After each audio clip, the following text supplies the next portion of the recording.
রীতিমতো অসাধ্য সাধন করলেন মোহাম্মদ ইউনুস। মোহাম্মদ ইউনুসের এই ইস্যুতে আমি সত্যিই তাকে ধন্যবাদ জানাতে চাই, কারণ ওনার এই একটা বক্তব্যে ধন্যবাদ তো মোহাম্মদ ইউনুসকে দিতেই হবে যে তিনি এত বড় একটা কাজ করেছে। যে সরকার কি নতুন কোনো ফাঁদ তৈরি করেছে, যে ফাঁদে রাজনীতিবিদরা পড়তে বাধ্য হচ্ছে?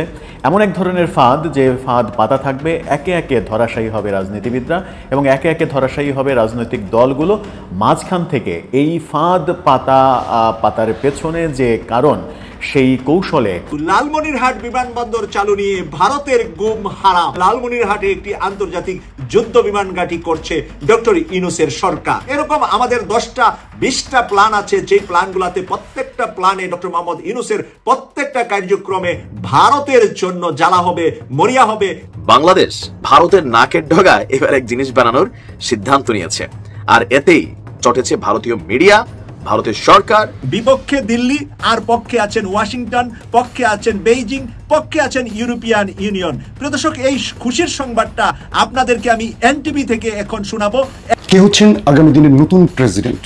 কে হচ্ছেন প্রধানমন্ত্রী, উপপ্রধানমন্ত্রী? বাংলাদেশে কি কোনো সংসদীয় সরকার আসবে, পার্লামেন্ট থাকবে, নাকি জাতীয় সরকার গঠন হবে? প্রফেসর ইউনূস নতুন মডেল হয়ে যাচ্ছে। বিএনপি নেতা সালাউদ্দিন আহমেদের রাজনৈতিক ক্যারিয়ার কার্যত খেয়ে দিলেন ডক্টর পিনাকি ভট্টাচার্য। সালাউদ্দিন আহমেদের কিছু করার নেই, ঘটনা ঘটে গেছে। ওখান থেকে বেইমানি করেছিল 3-4 জন লোক। ওই 3-4 জন লোকের নাম আমি আজকে ওনার মুখ থেকেও শুনবো। আমি আপনাদেরকে বলি কে বেইমানিগুলো করেছিল। আসসালামু আলাইকুম দর্শক, বর্তমান সময়ে রাজনৈতিক পরিস্থিতি বা প্রেক্ষাপটকে বিশ্লেষণ করে আপনাদের সামনে বেশ কিছু গুরুত্বপূর্ণ ভিডিও ফুটেজ নিয়ে হাজির হয়েছি। এমনকি দর্শক, আমি আশা করছি আপনারা সেটা ভিডিও শুরুটা দেখে বুঝতে পেরেছেন। তাই বলবো, যারা ভিডিওটি অন করেছেন তারা অবশ্যই নিউজটি না টেনে সম্পূর্ণ মনোযোগ সহকারে দেখবেন, তাহলে এই মূল বিষয়গুলো বা আসল তথ্যগুলো জানতে বা বুঝতে পারবেন। তো প্রিয় দর্শক, আমি আর বেশি কথা বাড়াবো না। এই ভিডিও শুরুতেই আপনাদের যে ভিডিওগুলোর অংশ বিশেষ দেখিয়ে শুরু করেছিলাম, সেই ভিডিওগুলোর বিস্তারিত আলোচনা দেখাবো। তবে তার আগে বলি, যারা এখনো চ্যানেলটি সাবস্ক্রাইব করেননি সকলে চ্যানেলটি সাবস্ক্রাইব করে পাশে থাকা বেল আইকনটি বাজিয়ে দিবেন। আর যারা ইতিমধ্যেই সাবস্ক্রাইব করে গেছেন তাদের সকলকে অসংখ্য ধন্যবাদ। তো চলুন একটি লাইক দিয়ে আমরা ধারাবাহিকভাবে সবগুলো ভিডিওর বিস্তারিত আলোচনা দেখে আসি। লালমনিরহাট বিমানবন্দর চালু নিয়ে ভারতের গুম হারাম। আমি কিছুদিন আগ থেকে বলে আসছিলাম যে লালমনিরহাটে একটি আন্তর্জাতিক যুদ্ধ বিমান ঘাঁটি করছে ডক্টর ইউনূসের সরকার। বাংলাদেশ লালমনিরহাটে যুদ্ধ বিমান ঘাঁটি করছে, আর ভারতের পত্রপত্রিকা নিউজে সেগুলা নিয়ে তাদের গুম হারাম। আর বিপরীতে তারা ত্রিপুরায় তাদের একটি পুরাতন বিমানবন্দর মেরামত করছে যুদ্ধ বিমানবন্দর বানানোর জন্য। আর বাংলাদেশের যুদ্ধ বিমানবন্দরটি হচ্ছে চায়নার সহযোগিতা এবং চায়নার অবস্থান থাকবে এখানে। সীমান্ত থেকে মাত্র 20 কিলোমিটার। এছাড়া শিলিগুড়ি করিডোর থেকে লালমনিরহাটের দূরত্ব মাত্র 20 কিলোমিটার। প্রিয় দর্শক, আগ থেকে আমি বলে আসছিলাম যে এই লালমনিরহাটের বিমানবন্দর দিয়ে ভারতকে আমরা 7 সিস্টার থেকে আলাদা করব এবং তাদেরকে আমরা তছনছ করার জন্য এই লালমনিরহাট বিমানবন্দরটি যেন আমাদের সরকার ডক্টর মোহাম্মদ ইউনূস স্যার সর্ব কাজটা শেষ করে উনি বিদায় নেন। সেই কারণেই জুনের কোনো টার্গেট আছে কিনা ডক্টর মোহাম্মদ ইউনূস স্যারের, সেটা দিল্লি এবং ভারতের রাজনীতিবিদরা বুঝতে পেরেছে। সেটা আওয়ামী লীগের মাথায় দিয়েছে, সেটা দিয়েছে ওয়াকারুজ্জামানের মাথায়, আর সেই মাথাটা এখন খাচ্ছে বিএনপির মাথায়। বিএনপির মাথায় সেই লালমনিরহাটের কথা না বললেও কুইক নির্বাচনের মাধ্যমে ডক্টর ইউনূসকে কিভাবে সরানো যায়, সেই চিন্তা যখন ভারত মরিয়া হয়ে ইউনূসের বিরুদ্ধে লেগেছে, তখন আমাদের দেশে সালাউদ্দিনকে ভারত থেকে পাঠিয়ে যেভাবে ভারত তা বন্ধ করার জন্য চেষ্টা করছে, এই কুইক নির্বাচনের পিছনের কারণটা আজকের এই নিউজ থেকে আপনারা কিছুটা হলেও পরিষ্কার হচ্ছেন। এরকম আমাদের 10টা 20টা প্ল্যান আছে, যে প্ল্যানগুলোতে প্রত্যেকটা প্ল্যানে ডক্টর মোহাম্মদ ইউনূসের প্রত্যেকটা কার্যক্রমে ভারতের জন্য জ্বালা হবে, মরিয়া হবে। যেই শাসনটা আমাদের উপর তারা চালিয়েছিল সেই শাসন তো চালাতে পারবেই না, বরঞ্চ তাদের নিজের দেশকে ঠিক রাখতে পারছে না, নিজের দেশের রাজ্যগুলা নিজের দেশ থেকে আলাদা হয়ে যাবে, সেই আতঙ্কে কুইক নির্বাচন বাংলাদেশে চাচ্ছে। তাই আপনি আমি কোনটা চাচ্ছি? ভারতের পরামর্শে কুইক নির্বাচন, নাকি আপনি আমি চাচ্ছি ভারতকে খান খান করে দিয়ে আমরা নির্বাচন করব? মাত্র 20 কিলোমিটার দূরে হলো চিকেন নেকটা, আর চিকেন নেকের পাশে হলো মাত্র 22 কিলোমিটার। 22 কিলোমিটার ব্লক করে দিলে 22 কিলোমিটার রাস্তা বন্ধ করে দিতে পারলে 7 সিস্টার মানে 7টা রাজ্য আলাদা হয়ে যাবে ভারতের মূল ভূখণ্ড থেকে। ওই 22 কিলোমিটারে যেতে মাত্র দূরত্ব 20 কিলোমিটার থাকবে আমাদের যুদ্ধের বিমান ঘাঁটিটি, যে বিমান ঘাঁটিটি অত্যাধুনিক হবে চায়নার প্রযুক্তিতে, তুরস্কের এরদোয়ানের প্রযুক্তিতে, এখানে অবস্থান করবে পাকিস্তানেরও প্রযুক্তি। এই 3টা দেশের প্রযুক্তি মিলে লালমনিরহাট যুদ্ধ বিমান ঘাঁটিটি করা হবে বিশ্বের অন্যতম অত্যাধুনিক বিমান ঘাঁটি। যেখানে ভারতের সংখ্যা সেখানেই তো আমাদের দরকার, যেটা ভারত ভয় পাবে সেটাই তো আমাদের করতে হবে। ভারতকে যতটা ভয়ে রাখতে পারবো ততটা আমরা স্বাধীনতা অর্জন করতে পারবো, কারণ আমাদের স্বাধীনতা বিপন্ন হচ্ছে অনলি ফর ভারতের কাছে।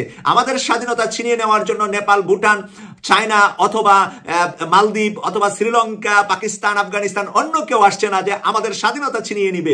আমাদের স্বাধীনতা ছিনিয়ে নেওয়ার 54 বছরের ইতিহাস হলো, গলা টিপে আমাদেরকে বারবার ধরেছে এই ভারত। আমাদের যারা যোগ্য রাষ্ট্রপতি হয়েছে, যারা যোগ্য জিয়াউর রহমানের মতো ভারত বিরোধী একজন রাষ্ট্রপ্রধানকে হত্যা করেছে তারা। আমরা বাংলাদেশের শেখ মুজিবকেও তাদের কথা যখন শেখ মুজিব শুনতেছিল না, মুসলিমদের সাথে ওয়াইসিতে যোগদান করেছিল বুড়ো আঙ্গুল দেখিয়ে তৎকালীন ইন্দিরা গান্ধীকে, সেই কারণে শেখ মুজিবের সহপরিবারে মৃত্যুর পিছনেও ভারতের পরিকল্পনা বলেই অনেকেই মনে করে থাকে। তারপরে তার মেয়েকে আদার রস গরুর চেনামুত খাওয়িয়ে বাংলাদেশে পাঠিয়েছে, বাংলাদেশের মুসলিমদেরকে হত্যা করে, মানুষ হত্যা করে এখানে ভারতীয় রাজত্ব কায়েমের জন্য। প্রিয় দর্শক, এই অবস্থা যখন বাংলাদেশের জনগণের কাছে পরিষ্কার হয়ে গিয়েছে, আজকে বাংলাদেশের জনগণ ভারত বিরোধী যে কোনো ভূমিকা যে কোনো সরকার নেবে তাকেই সাপোর্ট দিবে, তাকে নির্বাচিত করবে। আগামী সংসদটা হবে ভারত বিরোধীদের সংসদ, আগামী সংসদ ভারত প্রেমীদের সংসদ হবে না। আমি খুব ভয়ে আছি বিএনপিকে নিয়ে, যেই বিএনপির এত জনপ্রিয়তা ছিল, আজকে ভারত প্রেমের কারণে তাদের জনপ্রিয়তা ডে বাই ডে যে নিচের দিকে যাচ্ছে, এটা কি বিএনপির হাইকমান্ড জনাব তারেক রহমান সাহেব দেখছেন কিনা? কে হচ্ছেন আগামী দিনের নতুন প্রেসিডেন্ট? কে হচ্ছেন প্রধানমন্ত্রী, উপপ্রধানমন্ত্রী? বাংলাদেশে কি কোনো সংসদীয় সরকার আসবে, পার্লামেন্ট থাকবে, নাকি জাতীয় সরকার গঠন হবে? বিএনপি সারা দেশে আজকে যে জনসভার মধ্য দিয়ে বাংলাদেশকে তাক লাগিয়ে দিল, এটাও অনেক রাজনৈতিক দলের জন্য নতুন বার্তা নিয়ে এসেছে। আবার জামায়াতের এটিএম আজহারুল ইসলামকে বরণ করল ঢাকাবাসী। আর কূটনীতি পাড়ায় বা মার্কিন যুক্তরাষ্ট্র বা ইউরোপীয় রাষ্ট্রের কাছে প্রফেসর ইউনূস নতুন মডেল হয়ে যাচ্ছে। তারেক রহমান কি হবেন, প্রধানমন্ত্রী নাকি প্রেসিডেন্ট? তাহলে ইউনূস বিদায় নিচ্ছেন। ভারত কি ভাবছে আসলে? শেখ হাসিনার শেষ পরিণতি কি হবে? এই সবগুলো প্রশ্নের উত্তর জানাবো আজকের ভিডিওতে। প্রিয় দর্শক, কূটনীতি পাড়ায় কি চলছে আসলে? সাম্প্রতিক সময় পর্দার অন্তরালে অনেক রকম আলোচনা চলছে। ইউনূস সরকার যে বললেন ডিসেম্বর থেকে জুনের মধ্যেই নির্বাচন, আদৌ কি নির্বাচন হবে? বাংলাদেশের জনগণ কি একটি নির্বাচন দেখতে চাইছে, নাকি আওয়ামী লীগ এবং বিএনপির মধ্যেই নির্বাচনটি বা নির্বাচনের প্রত্যাশা রয়ে গেছে? বাংলাদেশের মানুষ বা তরুণ জনসংখ্যা বা জনশক্তি বা তরুণ ভোটার জেন জি তারা কি চাইছে? অনেক রকম বিশ্লেষণ চলছে। সাম্প্রতিক সময় কূটনীতি পাড়ায় যে আলোচনা চলছে সেখানে বলা হচ্ছে আমেরিকা বা বিশ্ব মোড়লরা বাংলাদেশে এই মুহূর্তে কোনো রাজনৈতিক সরকার চাইছে না, কিন্তু জাতীয় সরকার চাইছে। কেমন জাতীয় সরকার, কি ধরনের জাতীয় সরকার? সেখানে ক্ষমতায় থাকবে প্রেসিডেন্ট আর প্রধানমন্ত্রী থাকবে প্রতীকী পদ, পার্লামেন্টারিয়ান কোনো সিস্টেম সেখানে থাকবে না। এখন প্রশ্ন হলো তাহলে প্রেসিডেন্ট হবেন কে? আলোচনা আসলে প্রেসিডেন্ট হতে পারেন প্রফেসর ইউনূস, আর প্রধানমন্ত্রী হতে পারেন তারেক রহমান, উপপ্রধানমন্ত্রী হতে পারেন জামায়াত নেতা ডক্টর শফিকুর রহমান। এই 3টি পদ নিয়ে মোটামুটি আলোচনা, সঙ্গে আনুপাতিক হারে কারা কত আসন বা কারা কতটুকু অংশ রাষ্ট্রের গুরুত্বপূর্ণ পদে বসবে। বাংলাদেশের রেমিটেন্স যোদ্ধারা, সুশীল সমাজ, যুক্তরাষ্ট্রে যারা বড় বড় গুরুত্বপূর্ণ পদে বসে আছেন, যারা রাজনীতি থেকে একটু দূরে বা রাজনীতি বিমুখ, তারা প্রফেসর ইউনূসকে সর্বোচ্চ পদে, গুরুত্বপূর্ণ পদে দেখতে চান। নগরায়ন বা নগর কেন্দ্রিক একটি রাষ্ট্র তৈরি এবং ঢাকাকে বিচ্ছিন্ন করে, অর্থাৎ ঢাকাকে রাজধানী বা ক্যাপিটাল রেখে প্রতিটা ডিস্ট্রিক্টকে উন্নয়নের দিকে নিয়ে আসা, তৃণমূল জনগোষ্ঠীকে একটা নগরের মধ্যে আটকে রেখে, সীমাবদ্ধ রেখে একটা সমাজকে বা একটা জেলাকে উন্নত করা, কেবল সবাই ঢাকা ছুটে আসবে বিষয়টি এরকম না, এরকম একটি ব্যবস্থা করা। পাশাপাশি নিরাপত্তা, বাংলাদেশের নিরাপত্তা খুবই গুরুত্বপূর্ণ। কেউ কেউ বলছেন এটি নেপাল কিংবা এটি আমাদের নিকট যে আরো কিছু দেশ আছে সেই দেশের আদলে এই সিস্টেমটা হতে পারে। সাবেক মার্কিন রাষ্ট্রদূতদের মতো লোকেরাও এটার মধ্যে নাক গলাচ্ছেন। তারা চাইছেন প্রফেসর ইউনূসের মতো সবার গ্রহণযোগ্য একজন ব্যক্তিকে আরো সময় রাখতে। এখন এটি কি আগামী নির্বাচন পর্যন্ত জাতীয় সরকার থাকবে, নাকি আগামীতে নির্বাচন বন্ধ রেখে আরো 5 বছরের জন্য এই সিস্টেমকে বলবৎ রাখবে, এটা নিয়ে আসলে আলোচনা আছে। কিন্তু দিল্লি ভিন্ন কিছু চাইছে। দিল্লি চাইছে একটি দল ক্ষমতায় আসুক, তাদের কাছে সর্বক্ষমতা থাকুক এবং দিল্লি তাদের প্রেসক্রিপশন বাস্তবায়ন করে তাদেরকে দিয়ে তাদের অবস্থাটাকে আবার বাংলাদেশে পাকাপোক্ত করবে।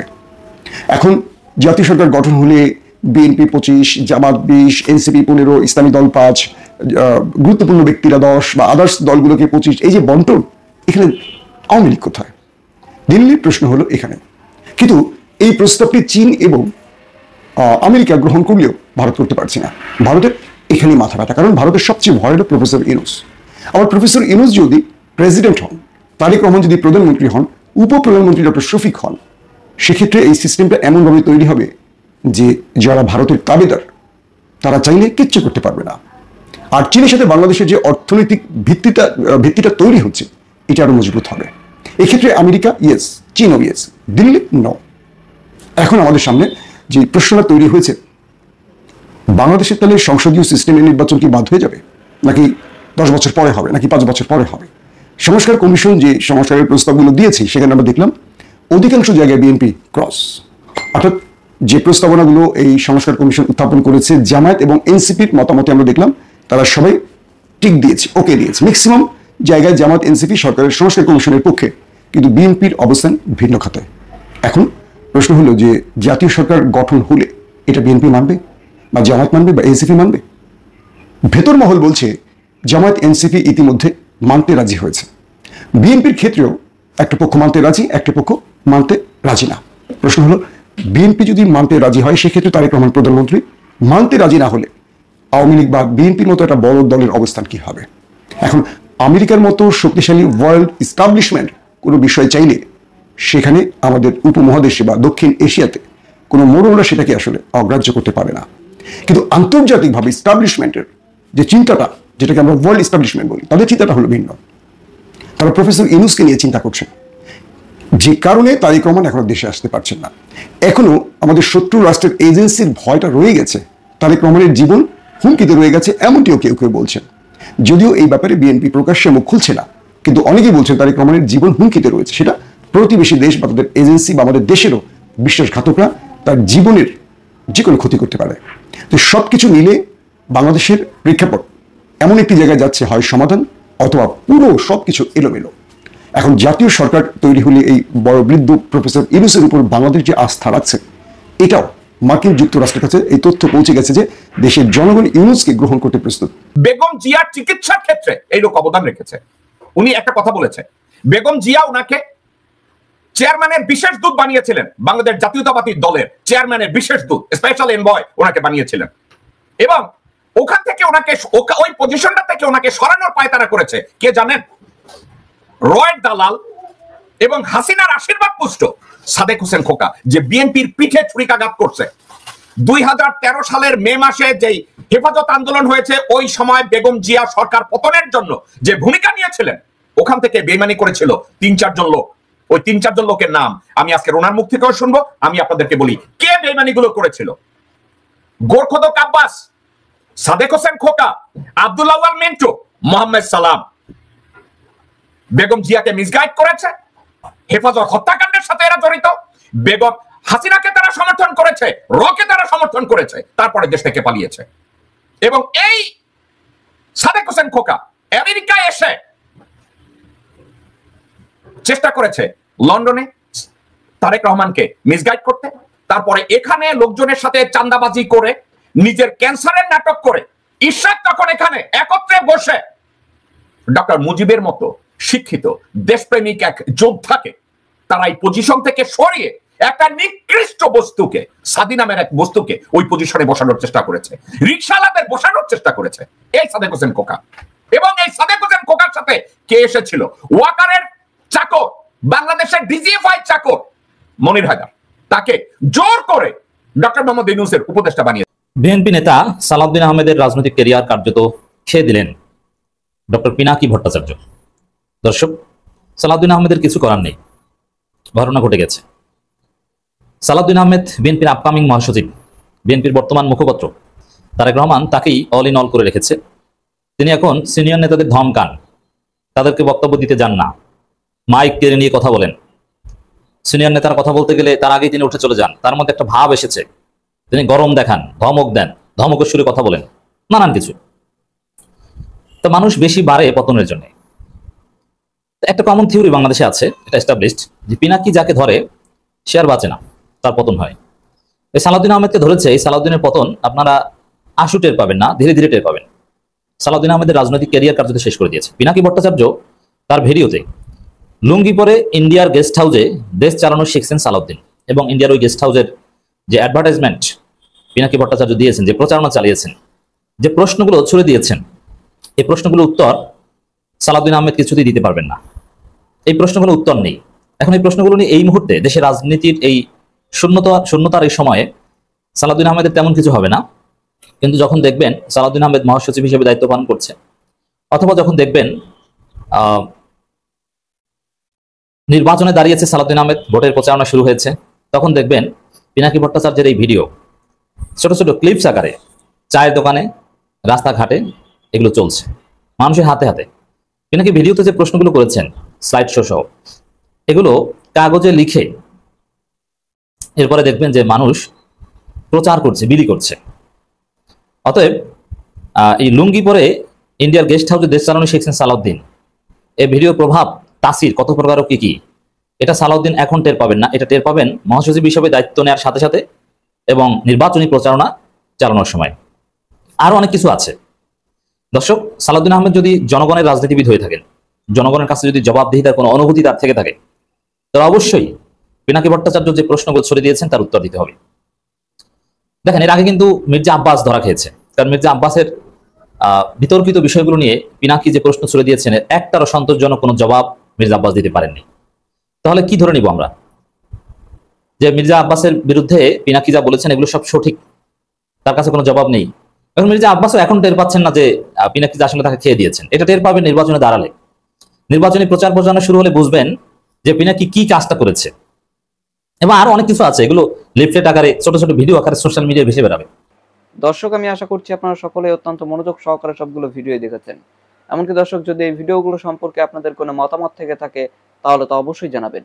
দর্শক, নিউজটি শেষ করছি এখানেই, ফিরছি পরবর্তী নিউজে নতুন কোনো টপিকে। আল্লাহ হাফিজ।